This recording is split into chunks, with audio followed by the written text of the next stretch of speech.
Yes, I'm still talking about the Avengers right now because I realized I forgot to note a couple things.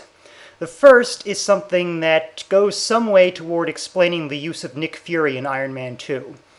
As I understand it, the original plan with these movies was to have just one for each of the four Avengers before the Avengers movie was made. But for whatever reason, the Thor and Ant-Man movies were delayed, and so Marvel chose to make another Iron Man film rather than have this huge gap of more than a year between Hulk and Thor.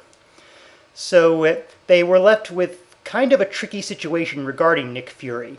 The hardcore fans had stayed through the credits of the first film and seen that Tony Stark and Nick Fury met. And so they would be expecting some follow-up on that, and also they couldn't write in an actual introduction scene for Nick Fury because Tony already knew him. But at the same time, the casual fans like Matthew and Stan probably hadn't sat through the credits, and so they wouldn't know who Nick Fury was even from the comics. And I guess they pretty much had no easy way out of this, and so I think they really did the best they could, which was to downplay Nick Fury as much as possible and just give him a couple scenes to just very arbitrarily let us know where Tony stood in regards to the whole Avengers initiative, which was introduced at the end of the first Iron Man film.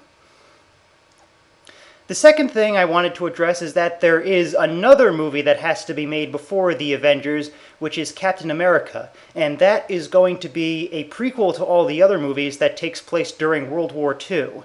And this was also foreshadowed in Iron Man 2 when Tony uses Captain America's shield to prop up the pipe that he uses to make his new element. This was also kind of tipped off to the casual viewers as being important by the shield agent picking it up and saying, "Do you know what this is?" And presumably the Captain America movie will answer how his shield happened to be gathering dust in Tony's basement. At least I hope that's what's going on, because otherwise I really have no idea just what the shield is doing there, other than foreshadowing through a very forced method. But anyway, I think that's everything you really need to know about these Marvel movies, the most recent and the upcoming ones.